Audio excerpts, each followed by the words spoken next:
Hello guys, നമ്മൾ ഭയങ്കര ലേറ്റായിട്ടാണ് ഏറ്റിട്ടുള്ളത്. Because പിള്ളേർക്കൊക്കെ വയ്യാതിരുന്നിരുന്ന ആ ഒരു സമയത്ത് എടുത്തിട്ടുണ്ടായിരുന്ന ഒരു ഡേ ഇൻ ലൈഫാണ് കേട്ടോ. അപ്പോൾ അതിടണോ വേണ്ടിയോ എന്നുള്ളൊരു ഡൗട്ടിലായിരുന്നു. പക്ഷെ ഒരുപാട് പേര് പറയുന്നുണ്ട് ഡേ ഇൻ ലൈഫ് ഇടാൻ. എന്നാൽ നമുക്ക് വീഡിയോ ഇടാൻ വിചാരിച്ചു.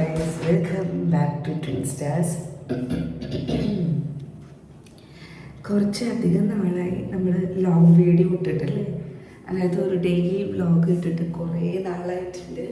ശരിക്കും പറഞ്ഞാൽ മടിയാണ്. എനിക്കിപ്പോൾ എടുക്കാൻ തോന്നിയതിൻ്റെ കാര്യം തന്നെ കമൻറ്റ് സെക്ഷൻ ഫുൾ എന്നോട് ഡേ ഇൻ ലൈഫ് ചോദിച്ചിട്ട് ഒരുപാട് പേര് കമൻറ്റ് ചെയ്തിട്ടുണ്ട്. അപ്പോൾ ഞാൻ ആലോചിച്ചു, ഇപ്പോഴാണല്ലോ ഞാൻ ഈ ഷോർട്സും കാര്യങ്ങളൊക്കെ വന്നത്. ഇതിനു മുമ്പ് ഞാൻ ഈ പറഞ്ഞ പോലെ ഫുൾ ഡെയിലി വ്ളോഗ്സ് തന്നെയായിരുന്നു. ഒന്നരാടം ഡെയിലി വ്ളോഗ് ഇട്ട് പോയിരുന്ന ഒരാളാണല്ലോ. അപ്പോൾ എനിക്ക് തോന്നി യെസ്, എന്തായാലും ചെയ്യാം. അപ്പം ഇന്നത്തെ ഒരു ഡേ ഇൻ മൈ ലൈഫിലേക്ക് സ്വാഗതം.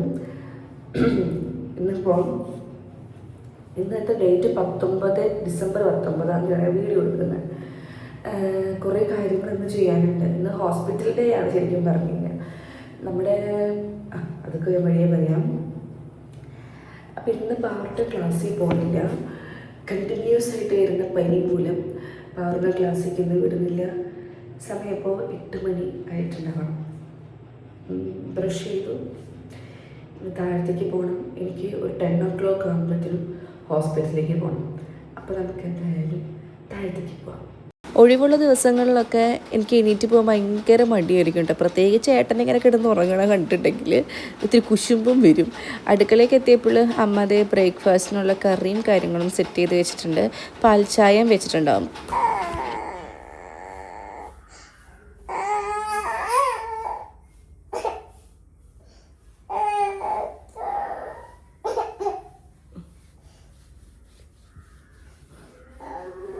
ഓ മൊട്ടേ മര്യാദക്ക് പറ, എന്തിട്ടാ വേണ്ടത്? മൊട്ടേ മൊട്ടേ നമുക്ക് വാങ്ങിക്കാം. അയ്യേ,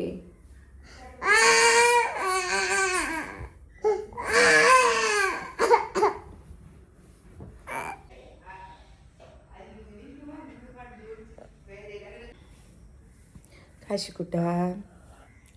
ഹലോ ഗൈസ്, അപ്പോൾ നമ്മൾ എണീറ്റു വന്നിങ്ങനെ ഇരിക്കുക. ഇയാൾക്ക് എന്താ സംഭവം എന്ന് വെച്ചിട്ടുണ്ടെങ്കിൽ ഇപ്പോൾ കുറച്ച് നാളായിട്ട് ഭയങ്കര വാശിയാണ്, വയ്യായാണ്. ഒരു 2 ആഴ്ച 2.5 3 ആഴ്ച ആവുകയാണിപ്പോൾ പനി ഇപ്പോൾ കറക്റ്റ് കംപ്ലീറ്റ് ആയിട്ട് പോയി. മിഞ്ഞാന്ന് വൈകുന്നേരം തൊട്ട് വീണ്ടും വന്നു. ഈ പനിയുടെ ഒരു പ്രത്യേകത എന്താണെന്ന് വെച്ച് കഴിഞ്ഞാൽ 102 ഡിഗ്രി 101 ഡിഗ്രി വിട്ടിട്ടൊരു കളിയില്ല. ഭയങ്കര ടെമ്പറേച്ചറാണ്. പിന്നെ ഇങ്ങനെ കിടക്കും. പക്ഷെ ഇന്ന് ഇച്ചിരി കുറവാണ്. നമ്മളിപ്പോൾ ഡോക്ടറെ അടുത്ത് ഒരു 3 സിറ്റിങ് കഴിഞ്ഞു. ആൻറ്റിബയോട്ടിക് ഒരു ഡോസ് കഴിഞ്ഞു. പനിയുടെ മരുന്നിൻ്റെ കുപ്പി എനിക്ക് 4 5 കഴിഞ്ഞു. പിന്നെന്താ, ഇപ്പോൾ എന്നിട്ടും കഴിഞ്ഞ ദിവസം പനി. ഇവൻ്റെ ബ്ലഡ് ടെസ്റ്റ് ചെയ്തു. അത് ചെറിയൊരു ഇൻഫെക്ഷൻ ഉണ്ടായിരുന്നു, പക്ഷേ ആൻറ്റിബയോട്ടിക് കഴിച്ചാൽ മാറിക്കോളും എന്ന് പറഞ്ഞു. ബ്ലഡും യൂറിനും കൾച്ചർ ചെയ്തു, അത് നോർമലാണ്. ഇനിയിപ്പോൾ എന്താ, ഇപ്പം വീണ്ടും ഒന്ന് ഡോക്ടറെ അടുത്ത് പോകണം. പക്ഷേ ഇന്നേക്ക് ഓക്കെ ആയിട്ടുണ്ട്. പാറുനും സെയിം തന്നെ. ഇത്രയും നാളായി വയ്യായ വരുന്നത്. വീണ്ടും ഇപ്പോൾ ഒരു 2 ആഴ്ചയ്ക്ക് ശേഷം ഇന്നലെയാണ് ഞങ്ങളൊന്ന് ക്ലാസ്സിലേക്ക് വിട്ടത്. ഉച്ചയായപ്പോഴത്തേക്കും ക്ലാസ്സിൽ നിന്ന് കൊണ്ടുവന്നു. ഉച്ച തൊട്ട് ഗംഭീര പനി. അതായത് പിള്ളേരെ ഇങ്ങനെ തല്ലിക്കൊഴിച്ചൊരു മുക്കിലിടുന്നൊരവസ്ഥയാണ്. കാശി, ഇപ്പം എന്തായാലും പിന്നെ എനിക്ക് ഡോക്ടറെ അടുത്ത് പോകണം, പിള്ളേരൊന്ന് കാണിക്കാമെന്ന് വിചാരിക്കണം. പക്ഷെ ഇവനാണെങ്കിൽ ഇവിടെ നിന്ന് ഇറങ്ങുന്നില്ല. പൊന്നെ, അമ്മ മോൻ സോഫയിലൊന്ന് കെടുക്ക്, എടുക്കടാ. ഓക്കെ ശരി. അങ്ങനെ അവനെ വേഗം തന്നെ കുളിപ്പിച്ച് ഡ്രസ്സൊക്കെ ചേഞ്ച് ചെയ്തിട്ടോ. കാരണം നമുക്ക് ഹോസ്പിറ്റലിൽ പോകേണ്ട ആവശ്യമുണ്ടല്ലോ. അപ്പം ഡ്രസ്സൊക്കെ ചേഞ്ച് ചെയ്ത് മുടിയൊക്കെ കെട്ടി. ഇതിൻ്റെ ഇടയിലാണ് ഞാൻ ഒരു കാര്യം ശ്രദ്ധിക്കുന്നില്ല. കാശിക്കുട്ടൻ്റെ കഴുത്തിൽ അവൻ്റെ സ്വർണ്ണമാല ഉണ്ടാവാത്തത് ഞാൻ ശ്രദ്ധിക്കുന്നില്ല കേട്ടോ. എല്ലാം കഴിഞ്ഞ് മേലേക്ക് എന്തോ കാര്യത്തിന് വന്നപ്പോഴാണ് ഇവൻ്റെ കഴുത്തിൽ മാലയില്ലല്ലോ എന്ന് ഞാൻ ശ്രദ്ധിച്ചത്. 1 മണിക്കൂറോളം അവിടെ ഫുള്ള് തപ്പലായിരുന്നു ഗൈസ്. ഇങ്ങനത്തെ കാര്യത്തിൽ കുറച്ചധികം ശ്രദ്ധ കുറവാണ് എനിക്ക്. അപ്പോൾ ഞാനിത് ആദ്യം നമ്മുടെ സീതമ്മനോട് പറഞ്ഞു. അപ്പോൾ അമ്മ മേലെ വെച്ചൊന്ന് നോക്കി, ഞാൻ താഴെ എല്ലായിടത്തും നോക്കി, ഇവിടെ കുളിപ്പിച്ചു കൊടുത്ത് ഞങ്ങൾ ഇരുന്നോടത്ത് നമ്മൾ കിടക്കണോടത്ത്, അല്ലെങ്കിൽ ഈ ഉണ്ടെങ്കിൽ കിടക്കയിലാണ് ഉണ്ടാവുക, പിന്നെ അല്ലെങ്കിൽ തലേ ദിവസം പോയോ അങ്ങനെ ഡൗട്ടായി. ഇന്നത്തെ കാലത്ത് ഈ ഒരു സമയത്ത് സ്വർണ്ണമൊക്കെ പോവാന്ന് വിചാരിച്ചിട്ടുണ്ടെങ്കിൽ ഒരു പൊട്ട് സ്വർണം പോയിട്ടുണ്ടെങ്കിൽ തന്നെ നമുക്ക് അത്രയും എന്താ പറയുക, അയ്യോ അത്ര നഷ്ടമല്ലേ. അതിൻ്റെ ഇടയിൽ എൻ്റെ ഒരു ശ്രദ്ധ കൂടി. അപ്പം ഞാൻ വിചാരിച്ചു കഴിഞ്ഞ ദിവസം അച്ഛൻ്റെ ഫോണിൽ അച്ഛൻ കുറച്ച് വീഡിയോസും ഫോട്ടോസും എടുത്തിട്ടുണ്ടായിരുന്നു രാത്രി, അതൊന്ന് ചെക്ക് ചെയ്യണം താഴെ വന്നിട്ട്. അപ്പോൾ നമുക്കറിയാലോ ഇന്നാണോ പോയത് നാളെയാണോ പോണത്. അതിന് വേണ്ടി അടിക്ക് ചെന്നപ്പോഴാണ് അമ്മയുടെ ഒരു ചിരി. അമ്മ നോക്കിയെന്ന്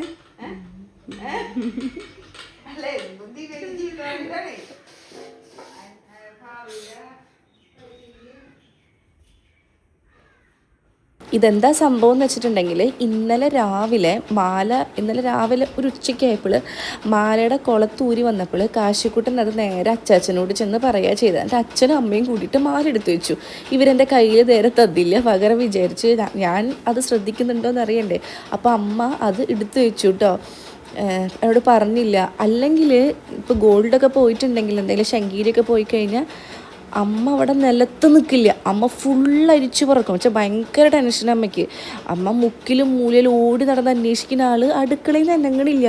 അത് കണ്ടപ്പോഴും ഞാൻ ഡൗട്ട് അടിക്കേണ്ടതായിരുന്നു. ഏട്ടനാണ് കേട്ടോ കൈയോടെ പിടിച്ചത് അമ്മേനെ. അമ്മയുടെ ചിരി കണ്ടപ്പോൾ ഏട്ടനാണ് പിടിച്ചത്. എന്നിട്ട് എനിക്ക് വയറ് നിറച്ച് കേൾക്കുകയും ചെയ്തത്. ഓഫ്കോഴ്സ് ഞാനത് കേൾക്കേണ്ടതാണ്, കാരണം ഇന്നലെ ഒരു ഉച്ചയോടുകൂടി പോയൊരു സാധനം ഞാൻ ഒട്ടും ശ്രദ്ധിക്കുന്നുണ്ടായില്ല കൈസ്. കാരണം ഇപ്പോഴേ പിന്നെ മാല ഊരും ഇടും അങ്ങനെ ഒരു വൈബിലാണ് പോണത്. അതുകൊണ്ട് എന്താ ഞാൻ ഒട്ടും ശ്രദ്ധിച്ചില്ല കൈസ്. അച്ഛൻ്റെ വായെന്നും ഞാൻ കുറേ കേട്ടു. അവനെ സെറ്റാക്കിയിട്ടുണ്ട്. അപ്പത്തിന് പാറുമോൾ എണീറ്റ് വന്ന് വീണ്ടും ക്ഷീണാണ് കേട്ടോ ആൾക്ക്.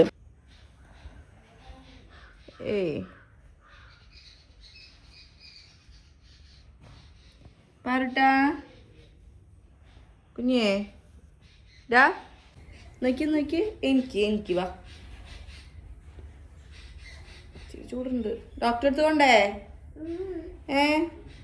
ഓക്കെ ശരി, ഞങ്ങൾ പോയിട്ട് വരാം. അപ്പം പാറു എണീറ്റ് റെഡി ആയിട്ടിരിക്കും, കുളിപ്പിച്ചൊക്കെ തരാം. വാ.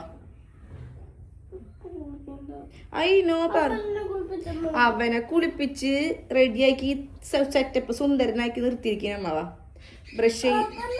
ഓ എവര് നീ പല്ലേക്ക് ആദ്യം വാ, ബാത്റൂമിൽ പാറുട്ട അമ്മനെ നോക്കി. ഉറക്കത്തിന് എനിക്കുമ്പോ നമ്മ പൊട്ട കുട്ടിയാവണത് കേട്ടാ. പാറുട്ട അമ്മനെ നോക്കിയേ. പാറുവിനൊന്ന് എണീപ്പിച്ച് സെറ്റാക്കുമ്പോഴത്തേനും നമ്മുടെ 4 എണ്ണം താഴത്തേക്ക് എത്തിയിട്ടുണ്ട് കേട്ടോ. അല്ലൂസും മൈനൂസും രാവിലെ എണീക്കുമ്പോൾ തന്നെ ഇച്ചിരി ഇടച്ചിലായിരിക്കും. അപ്പോൾ ചോദിക്കുമായിരുന്നു പനിക്കുന്നുണ്ടോ എന്നുള്ളത്. എൻ്റെ അടുത്തേക്കൊന്നും ഒട്ടും വരില്ല കേട്ടോ രാവിലെ എണീറ്റിട്ടുണ്ടെങ്കിൽ. പക്ഷെ എനിക്ക് ഭയങ്കര ഇഷ്ടമാണ് ഇങ്ങനെ ശുണ്ടി പിടിപ്പിക്കാൻ, ദേഷ്യം പിടിപ്പിക്കാൻ എനിക്ക് ഭയങ്കര ഇഷ്ടമാണ് കേട്ടോ. അപ്പോൾ അദ്ദേഹം കാശിക്കുട്ടനെ റെഡിയാക്കിയിട്ടുണ്ട്. ഏട്ടൻ കുളിച്ച് വന്നിട്ടുണ്ട്. ഇനി പാറുമോളെ വേഗം കുളിപ്പിച്ചിട്ട് റെഡിയാക്കണം.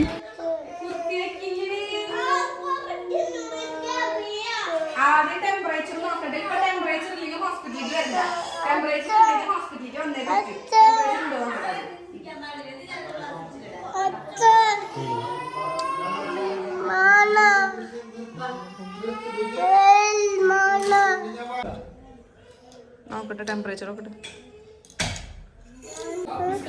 ടെമ്പറേച്ചർ ഇല്ല. ഹോസ്പിറ്റലിൽ കൊണ്ടുപോകാണ്ടിരിക്കണമെങ്കിൽ ഇപ്പം എൻ്റെ കൂടെ കുളിക്കാൻ വരണം. ഇപ്പം മേല് കഴുകാൻ വന്നാൽ ഞാൻ ഹോസ്പിറ്റലിൽ കൊണ്ടുപോകില്ല. അതല്ല ഇവിടെ ഇങ്ങനെ ഇരിക്കുകയാണെങ്കിൽ പാറു വരുന്നത് നോക്കി ഞാൻ ഇരിക്കും. പാറുവിനെയും കൊണ്ടുപോയി ബ്ലഡ് ടെസ്റ്റ് ചെയ്യും. കുളിക്കാൻ വരുന്നുണ്ടോ ഇല്ലേ? Okay go. ഉണ്ട് ചൂടുവെള്ളം ഉണ്ട്. ഉണ്ണീനെ കുളിപ്പിച്ചിട്ട് അമ്മ ചൂടുവെള്ളം ബാക്കി വെച്ചിട്ടുണ്ടായിരുന്നു. ഉണ്ട് അവിടെ ഉണ്ട്. നോക്ക്, 2 കഷ്ണം ഉണ്ട്. അതിൽ നിന്നൊരു കുഞ്ഞു കഷ്ണമാണ് എനിക്ക് തന്നിട്ടുള്ളത്. അതും റോബസ്റ്റ് വെള്ളവും ഏത് വേണം പറ അച്ഛൻ്റെ അടുത്ത്. അതും റോബസ്റ്റ് വെള്ളം കൂട്ടി കഴിക്കുക. ഏത് വേണം? വേഗായിക്കോട്ടെ സമയമില്ല. അച്ഛൻ പറഞ്ഞതാണോ അച്ഛനോ? അത് മുതിരയാണോ അതോ പഴമാണോ? നമുക്ക് പുട്ടും മുതിരയും പഴം ഓപ്ഷനിലാണ്. അപ്പോൾ ഞങ്ങൾ ഇന്നലെ ബീഫ് മേടിച്ചതിൻ്റെ ഇത്തിരി കറി ബാക്കിയുണ്ടായിരുന്നു. പിള്ളേർക്ക് ആർക്കും കൊടുത്തില്ല, കാരണം അവർക്ക് വയ്യാതിരിക്കുന്നത് കൊണ്ട് ബീഫായതും കൊണ്ട് ഞാൻ കൊടുത്തില്ല. എന്നിട്ട് ഞാൻ വേഗം അത് കൂട്ടി ബ്രേക്ക്ഫാസ്റ്റ് കഴിച്ചു. എന്താ പറയുക, റൂമിലെത്തി വേഗം കുളിക്കാൻ നോക്കട്ടെ. 9:30 എത്താൻ പറഞ്ഞതാണ്. ഇപ്പം സമയം 10 മണി കിട്ടുള്ളൂ. ഞാൻ കുളിക്കാൻ പോകുന്നുള്ളൂ. പിന്നെ ഇന്ന് നമ്മൾ പോകേണ്ട മെയിൻ ഒരു പർപ്പസ് എനിക്ക് സ്കാനിങ് ആണ്. കഴിഞ്ഞ ദിവസത്തെ വീഡിയോയിൽ നിങ്ങൾ കണ്ടിട്ടുണ്ടാവും. സ്കാനിങ് പറഞ്ഞിട്ട് ഇപ്പോൾ 2 ദിവസമായിട്ടുണ്ട്. അത് വേറൊന്നും കൊണ്ടല്ല, എനിക്ക് എന്താ പറയുക, പീരീഡ്സ് സമയത്ത് ഇപ്പോൾ ഒരു 3 മാസത്തോളമായിട്ട് പീരീഡ്സ് ആയി കഴിഞ്ഞിട്ട് 3 ദിവസം വരെ കണ്ടിന്യൂസ് വയറുവേദനയാണ്. വയറുവേദന എന്ന് പറഞ്ഞാൽ അൺസഹിക്കബിൾ വയറുവേദന, എനിക്ക് ഒട്ടും സഹിക്കാൻ പറ്റില്ല അങ്ങനത്തെ വയറുവേദന. പക്ഷേ ഫസ്റ്റ് ടൈം ഞാൻ ആദ്യം പീരീഡ്സ് ആയ കാലം മുതലേ എനിക്ക് നല്ല വയറുവേദന ഉള്ള ഒരാളാണ്. അതെങ്ങനെയാണെന്ന് വെച്ചാൽ 3ൻ്റെ അന്നും 6ൻ്റെ അന്നും അങ്ങനെയാണ് എനിക്ക് വയറുവേദന പോവുക. ആദ്യമേ എനിക്ക് അങ്ങനെയാണ്, പിന്നെ എൻ്റെ അമ്മയ്ക്ക് അങ്ങനെയാണ്, പാരമ്പര്യമായിട്ടുമാണ്. പക്ഷേ ഇപ്പോൾ ഒരു 3 മാസമായിട്ട് നോട്ടീസ് ചെയ്യുന്നത് എനിക്ക് കറക്റ്റ് 3 ദിവസം കണ്ടിന്യൂസ് ഉണ്ട്, ഇതിനൊരു കുറവില്ല. അപ്പോൾ പിന്നെ എന്തായാലും ഡോക്ടറെ കൺസൾട്ട് ചെയ്യാമെന്ന് വിചാരിച്ചു. ഇങ്ങനത്തെ എന്തെങ്കിലും കാര്യങ്ങളൊക്കെ ഉണ്ടെങ്കിൽ വെച്ചിരിക്കേണ്ട, നമ്മൾ വേണം ഡോക്ടറെ കാണിക്കണം, നമുക്കൊരു മനസമാധാനത്തിനും കൂടി. അപ്പോൾ ഡോക്ടറെ അടുത്ത് പോയപ്പോൾ ഡോക്ടർ ചെക്കപ്പൊക്കെ കഴിഞ്ഞപ്പോൾ നമുക്ക് ചെറിയൊരു സ്കാൻ ചെയ്ത് നോക്കാം, പേടിക്കേണ്ട ആവശ്യമില്ലല്ലോ. കുറച്ച് വൈറ്റമിൻ ടാബ്ലറ്റ്സും കൂടെ എനിക്ക് തന്നിട്ടുണ്ടായിരുന്നു. അന്ന് ഞാൻ സ്കാൻ ചെയ്തില്ല, എനിക്കിത് പേടിയായിട്ട്. എനിക്ക് പാറുമോളെയും കാശിമോനെയും പ്രഗ്നൻ്റ് ആയിരിക്കുന്ന സമയത്ത് എനിക്ക് ഈ സ്കാനിങ് നല്ല ഓർമ്മയുണ്ട്. അതുകൊണ്ട് എനിക്ക് പേടിയാണ്, എനിക്കിപ്പോഴും സ്റ്റിൽ പേടിയുണ്ട്. പക്ഷെ പേടിച്ചിരുന്നിട്ട് എന്ത് കാര്യം അല്ലേ, ചെയ്യേണ്ടതുമ്പോൾ ചെയ്യണ്ടേ. അപ്പോൾ സ്കാൻ ചെയ്തിട്ട് ആ റിപ്പോർട്ടും കൊണ്ട് ഡോക്ടറെ കാണിക്കണം. പിന്നെ കാശിക്കുട്ടനും പാറുമോനും നല്ല പനിയായിരുന്നു എന്നാണ്. ഇന്നേക്ക് ഇത് ശമിച്ചിട്ടുണ്ട്. ഇനിയിപ്പോൾ പാറുട്ടനെ ഇന്നും കൂടെ പനിക്കുകയാണെങ്കിൽ നാളെ പോയി ബ്ലഡ് ടെസ്റ്റ് ചെയ്യാമെന്ന് വിചാരിക്കണം. ഇപ്പോൾ അവൾക്ക് ഒട്ടും പനിയില്ല. ആ ഡോക്ടർ പ്രത്യേകം പറഞ്ഞിട്ടുണ്ടായിരുന്നു പനി ഉണ്ടെങ്കിൽ മാത്രം മരുന്ന് കൊടുത്താൽ മതി എന്നുള്ളത്. 99.2 മേലെ ഉണ്ടെങ്കിൽ മാത്രം നമ്മൾ മരുന്ന് കൊടുത്താൽ മതി. ടെമ്പറേച്ചർ അസ്വാഭാവികമായി കാണുമ്പോൾ തന്നെ നമ്മൾ മരുന്ന് കൊടുക്കരുത്. ഞങ്ങളങ്ങനെ ചെയ്തിരുന്നു, നിങ്ങളായാലും നോട്ടീസ് ചെയ്യാം കേട്ടോ. അപ്പം കാശിനെ കൊണ്ട് വേണം പോകാൻ. അപ്പം എന്തായാലും കുളിച്ചിട്ട് റെഡി ആയിട്ട് ഇറങ്ങാൻ നോക്കട്ടെ. ഞാനിപ്പോൾ പുട്ടും ബീഫ് അടിച്ചിട്ടുണ്ട്, പിള്ളേരൊക്കെ റെഡി ആയിട്ടുണ്ട്. പാറുമോളെ ഞാൻ കുളിപ്പിച്ച് റെഡിയാക്കി ഫുഡ് അവിടെ അവൾ കഴിച്ചുകൊണ്ടിരിക്കുന്നുണ്ട്. അപ്പോൾ വേഗം ഞാൻ കുറേ നാളായിട്ട് വീഡിയോ എടുക്കാത്തത് കൊണ്ട് ഞാൻ മറന്നു പോകുന്ന വീഡിയോ എടുക്കുക. ഗൈസ്, പാറു അമ്മ റെഡി, അമ്മ പോയിട്ട് വരാം. പനിച്ച് കഴിഞ്ഞാൽ നമ്മൾ ഡോക്ടറെ കാണിക്കണം. Okay, done.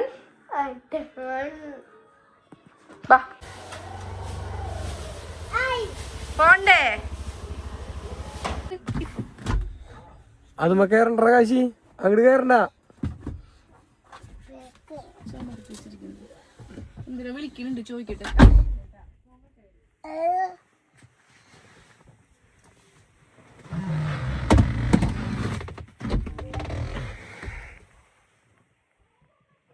പാറുമോള് അപ്പോൾ എന്തൊക്കെയോ കാര്യങ്ങൾ പറഞ്ഞുകൊണ്ടിരിക്കുകയാണ് കേട്ടോ എന്നോട്. അവളെ ഞാൻ അവിടെ നിർത്തിയിട്ട് പോണത്. അവൾക്ക് ഭയങ്കര പേടിയാണ് ബ്ലഡൊക്കെ ടെസ്റ്റ് ചെയ്യുന്ന കാര്യം. അപ്പോൾ കംപ്ലീറ്റ് റെസ്റ്റൊക്കെ എടുത്തിട്ടുണ്ടെങ്കിൽ മാറും. ഇനി ജസ്റ്റ് ടെമ്പറേച്ചർ വന്നിട്ടുണ്ടെങ്കിൽ എന്ത് ചെയ്യാം, ബ്ലഡ് ടെസ്റ്റ് ചെയ്യാന്നുള്ള വിചാരത്തിലാണ്. അപ്പോൾ എനിക്ക് ഇതാണ് സ്കാനിങ്ങിന് എഴുതി തന്നിട്ടുണ്ടായിരുന്നത് കേട്ടോ.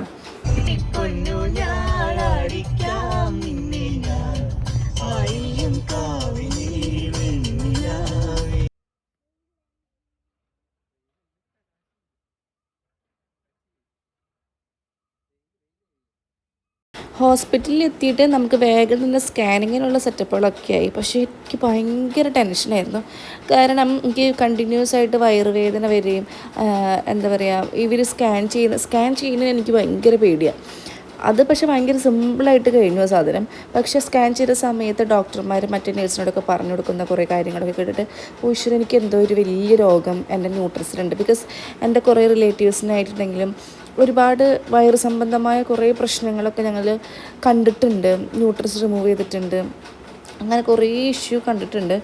ഞാൻ ഡോക്ടറെ വെയിറ്റ് ചെയ്ത് നിൽക്കുന്ന ഈ ഒരു സമയമാണ് എൻ്റെ ലൈഫിൽ എനിക്ക് ഓർമ്മ ഉള്ളതിൽ വെച്ചിട്ട് ഏറ്റവും കൂടുതൽ ഞാൻ ടെൻഷൻ അടിച്ചിരുന്ന സമയം. ബിക്കോസ് എനിക്ക് എന്തോ വലിയ രോഗമുണ്ട്, ആ ഒരു മൈൻഡിലാണ് ഞാൻ ഡോക്ടറെ കാണാൻ പോയത്. നമ്മുടെ റിസൾട്ടൊക്കെ കിട്ടി. റിസൾട്ടിലൊന്നും ഒരുവിധ പ്രശ്നങ്ങളും ഇല്ല, ഒക്കെ നോർമലാണ്. ഒരു കാര്യം എന്താണെന്ന് വെച്ചിട്ടുണ്ടെങ്കിൽ എൻ്റെ ലൈഫിൽ ഞാൻ ഇതുവരെ ഇതുപോലെ എനിക്ക് ടെൻഷൻ ഉണ്ട്. ചേട്ടന് മനസ്സിലായ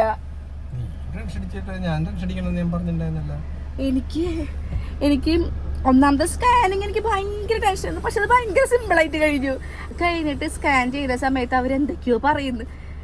ടെൻഷൻ അടിച്ചിട്ട് എനിക്ക് കരച്ചിലൊക്കെ വന്നിട്ടാ. വെയിറ്റ് ചെയ്യുന്ന സമയമില്ലേ ഡോക്ടറെ കാണാൻ, ഡോക്ടറെ കാണാൻ വെയിറ്റ് ചെയ്യുന്ന സമയത്തുണ്ടല്ലോ എനിക്ക് ടെൻഷൻ അടിച്ച് എൻ്റെ നെഞ്ചിടിപ്പ് എൻ്റെ ചെവിയിലേക്ക് കേൾക്കായിരുന്നു. പക്ഷേ യാതൊരുവിധ പ്രശ്നങ്ങളും ഇല്ല. പിന്നെന്ന് വെച്ചിട്ടുണ്ടെങ്കിൽ അത് നോർമലാണ്. ഇപ്പോൾ ഞാൻ ചോദിച്ചു 3 days കണ്ടിന്യൂസ് വരുമ്പോൾ മരുന്ന് കഴിക്കും, ഒരു പ്രാവശ്യം മരുന്ന് കഴിക്കൊണ്ടൊന്നും പ്രശ്നമില്ല എന്നൊക്കെ പറഞ്ഞു. അപ്പോൾ ഇപ്പോഴത്തേക്ക് ടാബ്ലറ്റ് കാര്യങ്ങളൊന്നും ഇട്ടില്ല. ഇപ്പം എനിക്ക് സമാധാനമായി ഗൈസ്. നമ്മൾ അവിടെ നിന്ന് നേരെ നട്ട്സും കാര്യങ്ങളും മേടിക്കാനാണ് പോയത് കേട്ടോ. ഞാൻ എന്താ പറയുക, ഒരു കുഴപ്പവും ഇല്ല എന്നുള്ളൊരു കാര്യം എൻ്റെ വീട്ടിലൊക്കെ വിളിച്ച് പറഞ്ഞപ്പോഴാണ് ശരിക്കും അവർക്കും സമാധാനം. അവരെന്നെ അങ്ങനെ ആശ്വസിപ്പിക്കുന്നത് അതൊരു പ്രശ്നമുള്ളൊരു കാര്യമല്ല. അങ്ങനെ കാര്യമൊക്കെ ആശ്വസിപ്പിക്കുമെങ്കിലും ഇപ്പം എൻ്റെ അമ്മയ്ക്കായാലും ഇപ്പോൾ നമ്മുടെ വീട്ടിലാണെങ്കിലും എല്ലാവർക്കും ഒത്തിരി സമാധാനമായി, പ്രശ്നങ്ങളൊന്നും ഇല്ല എന്ന് പറഞ്ഞപ്പോഴും. അപ്പോൾ ഞാൻ നോക്കുകയാണ് എന്തൊട്ടൊക്കെയാണ് മേടിക്കേണ്ടത്. ഇവിടെ നമുക്ക് എല്ലാതും എല്ലാ ടൈപ്പും ഉണ്ട്. പിന്നെ കാഷ്യൂ ആണെങ്കിലും പല ടൈപ്പ് കാഷ്യൂ ഉണ്ട്. ഈശ്വര ആ ന്യൂട്ടല്ല കണ്ടിട്ട് എനിക്ക് കൊതിയായിട്ട് പാടുണ്ടായില്ല. ഏട്ടനെ നോക്കലേട്ടൻ പറഞ്ഞു വേണ്ട, അത് വേണ്ട. എനിക്ക് ചോക്ലേറ്റ് ഭയങ്കര ഇഷ്ടമാണ്, ന്യൂട്ടല ഭയങ്കര ഇഷ്ടമാണ് കേട്ടോ. എനിക്ക് നിഖിലും കീത്തും ഇടയ്ക്ക് മേടിച്ചിട്ട് തരാറുണ്ട്. പക്ഷേ ഇപ്പം ജിമ്മിൽ പോകുന്നതുകൊണ്ടുണ്ടല്ലോ, നമ്മൾ ഡയറ്റ് എടുക്കുന്ന ആൾക്കാരൊന്നും അതങ്ങനെ കഴിക്കാൻ പാടില്ല. ഇപ്പം വിചാരിച്ചു ഈ ഇങ്ങനെ വെള്ളം കലക്കണ സാധനം മേടിച്ചത്, പക്ഷെ അത് നഷ്ടമാണെന്നാണ് ഏട്ടൻ പറയണത്. ഒരു 3 ട്രിപ്പൊക്കെ നമുക്ക് ചെയ്യാനുള്ളത് ഉണ്ടാവുള്ളൂ. അങ്ങനെ കാശിക്കുട്ടൻ ഇങ്ങനെ മിഠായി ചോദിച്ചുകൊണ്ടിരിക്കുകയാണ് കേട്ടോ. അതിൻ്റെ ഇടയിൽ ഒരെണ്ണം വാങ്ങിച്ചു കൊടുത്തിട്ടുണ്ടായിരുന്നു. എന്നിട്ട് ഞാൻ എനിക്ക് വേണ്ടിയിട്ടൊരു ഗാലക്സി വാങ്ങിച്ചു, ഏട്ടന് വേണ്ടിയിട്ടൊരു മിൽക്ക് ഷേക്ക് മേടിച്ചിട്ടുണ്ടായിരുന്നു കേട്ടോ. മിഠായി വേണോട്ടോ കാശിക്ക്? മിഠായി തരാം കേട്ടോ. എവിടെ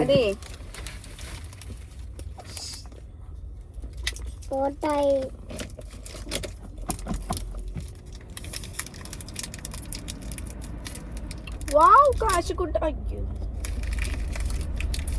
കാശിക്കുട്ട ഡ്രസ്സൊക്കെ ആക്കാണ്ട് കഴിക്കണം. 1 2 അത് കൊള്ളാ. ഇത്തിരി ചോദിച്ചേ. എന്നോട് ചോദിക്കണ്ടേ, ഞാൻ തരില്ല. നീ അയ്യേ ഇത് അച്ഛന്, അച്ഛ കൈ അച്ഛന്, ഇത് അമ്മയ്ക്ക്.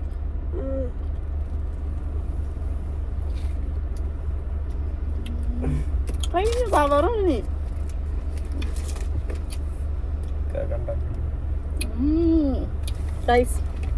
ഞാനൊരു മിഠായി പ്രാന്തിയാണ്. ഇത് മിഠായി ഭയങ്കര ഇഷ്ടമാണ്. നീ അല്ലെങ്കിലും ഭ്രാന്തിയാണ്. ശരിക്കും പാക്കറ്റിന് എത്ര രൂപ? 150 രൂപ. ഏത് ഈ മിഠായിക്ക് ഗാലക്സിക്ക്. എന്റെ മക്കളാണ്. ഇത് നട്ട്സ് ഉണ്ട്, വിത്ത് നട്ട്സാ. 150 രൂപ ഉണ്ടെങ്കിൽ നമ്മുടെ മെക്സിക്കൻ ഷവർമ നമുക്ക് തിന്നാം വയറ് നിറച്ച്. പക്ഷെ ഉണ്ടല്ലോ, എനിക്ക് ഈ മിഠായി തിന്നുമ്പത്തൊരു സാറ്റിസ്ഫാക്ഷൻ. ഞാൻ ഏട്ടനോട് എപ്പോഴും വിചാരിക്കും, ഏട്ടൻ എനിക്ക് ഡയറി മിൽക്ക് സിൽക്ക് മേടിച്ചു തരാം. ഏട്ടൻ മേടിച്ചു തരില്ല.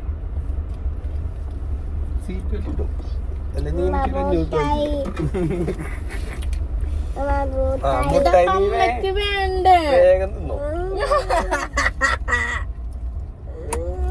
കാശി ചുമ വരും, വേണ്ട മതി. ഇതുള്ളൂ. ഫിനിഷ്.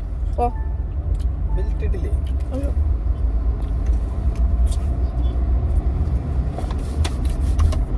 ബെൽറ്റ് മിഠായി ആവൂലോ.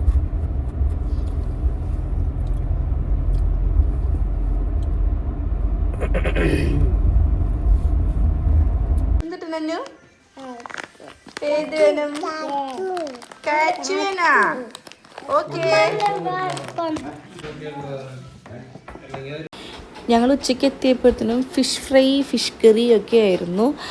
അപ്പോൾ അത് കഴിക്കാം എന്ന് വിചാരിച്ച് നിൽക്കുകയാണ്. അയിലയാണ് നമുക്ക് കിട്ടിയിട്ടുണ്ടായിരുന്നത്.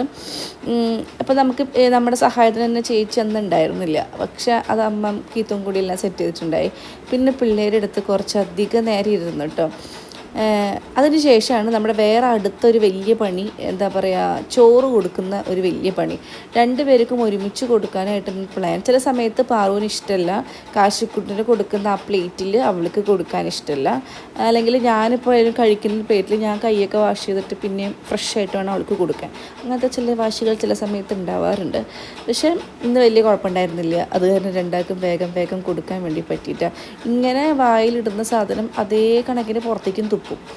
കാശിക്കുട്ടന് ഓരോ സീസണാണ് ഗൈസ്. ചില സമയത്ത് നന്നായിട്ട് ഭക്ഷണം കഴിക്കും. ഇതിൻ്റെ ഇടയിൽ കീത്തുന് റാഞ്ചി കാക്ക, ഞങ്ങളുടെ കാക്കകളൊക്കെ ഭയങ്കര ക്രൂരമായി തുടങ്ങിയിട്ടുണ്ട്. നമ്മൾ ചോറ് കൊടുത്തുകൊണ്ടിരിക്കുകയാണ്. ആരുട്ടാ അതെ, ഇത് വലിയൊരു കടമ്പയാണ് ഈ പറഞ്ഞ ചോറ് കൊടുക്കൽ എന്ന് പറയുന്നത്. ചില സമയത്ത് കാശുകുട്ടൻ ഭയങ്കരമായിട്ട് കഴിക്കും.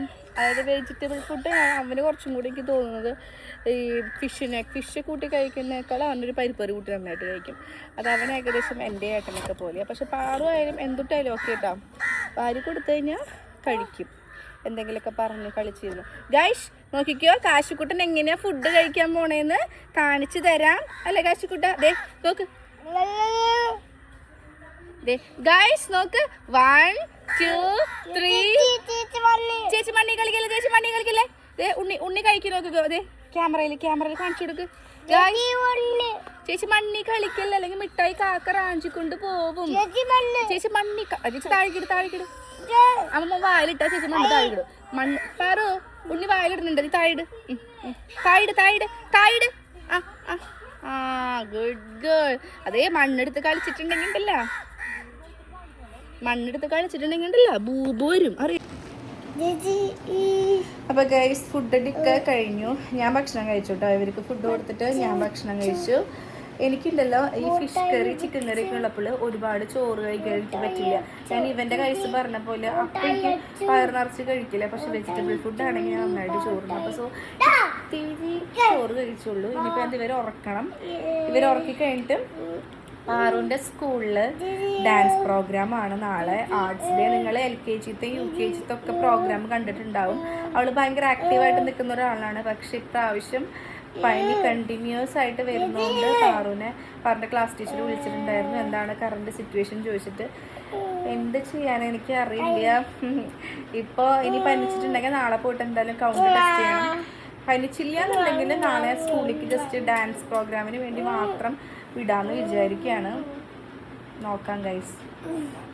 അങ്ങനെ പിള്ളേർ രണ്ടുപേരും കിടന്നുറങ്ങി കേട്ടോ. അതായത് ഈ 4 പേരും സ്കൂളിലേക്ക് പോയി തുടങ്ങിയത് നമ്മുടെ ഡിസംബർ വെക്കേഷൻ കഴിഞ്ഞ് ജാനുവരി 5 തൊട്ടാണ് കേട്ടോ. കഴിഞ്ഞൊരു മാസമായിട്ട് പാറു സ്കൂളിലേക്ക് പോയിട്ടുണ്ടായിരുന്നില്ല. അത്രയും ഇങ്ങനെ ഭയങ്കര ഒരു ബുദ്ധിമുട്ടുണ്ടായ സമയമാണ്.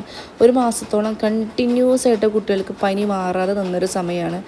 അപ്പോൾ ഒരുപാട് പേരെ പ്രാർത്ഥന ഉണ്ടായിരുന്നു. പിന്നെ എനിക്ക് ഡോക്ടർ, ഞാൻ ഈ ഒരു പീരീഡ്സ് പെയിൻ്റെ കാര്യം പറഞ്ഞ് ഡോക്ടറെ കാണാൻ പോകുന്ന വിവരം ഇട്ടിട്ടൊരു ഷോർട്സ് ഇട്ട സമയത്ത് ഒരു 100 കമൻറ്റ് ഉണ്ടെങ്കിൽ 99 കമൻറ്റ് പറഞ്ഞത് ചേച്ചി വേഗം വീഡിയോ ഇടണം, എന്താണ് ഡോക്ടർ പറഞ്ഞത്, സ്കാൻ ചെയ്തിട്ട് പറഞ്ഞതെന്നുള്ളത്. അങ്ങനെ ഒരുപാട് പേര് പറഞ്ഞിട്ടുണ്ടായിരുന്നു. അപ്പോൾ അവരോടും കൂടെ പറയുകയാണ് പ്രശ്നങ്ങളൊന്നുമില്ല, നിങ്ങളുടെ സപ്പോർട്ടിന് ഒരുപാട് നന്ദിയുണ്ട്. ഇത് ഞാൻ വയ്യാണ്ടിരുന്ന സമയത്ത് എടുത്തിരുന്ന വീഡിയോ ആണല്ലോ. എനിക്കെന്തോ ഭയങ്കര മടിയാണ് ഇപ്പോൾ ലോങ് വീഡിയോ ഇടാൻ വേണ്ടിയിട്ട്. പക്ഷേ ഒരുപാട് പേര് കമൻറ്റ് ചെയ്യുന്നതുകൊണ്ട് ഇപ്പോൾ ഇടാനും തോന്നുന്നുണ്ട്. എല്ലാവരും സപ്പോർട്ട് നമുക്ക് വേണം കേട്ടോ. നിങ്ങളായാലും ഷോർട്സിനും എന്നെ ഒരുപാട് സപ്പോർട്ട് ചെയ്യുന്നുണ്ട്. ഞാൻ ഇന്നിവിടെ ഒരു 800K സബ്സ്ക്രൈബേഴ്സായിട്ട് നിൽക്കുന്നുണ്ടെങ്കിൽ അത് എൻ്റെ ഒരു എഫേർട്ട് മാത്രമല്ല, നിങ്ങളെ സപ്പോർട്ടാണ് കേട്ടോ. തുടർന്ന് സപ്പോർട്ട് വേണം. അപ്പോൾ അടുത്ത വീഡിയോ ആയിട്ട് വരാം. ബൈ.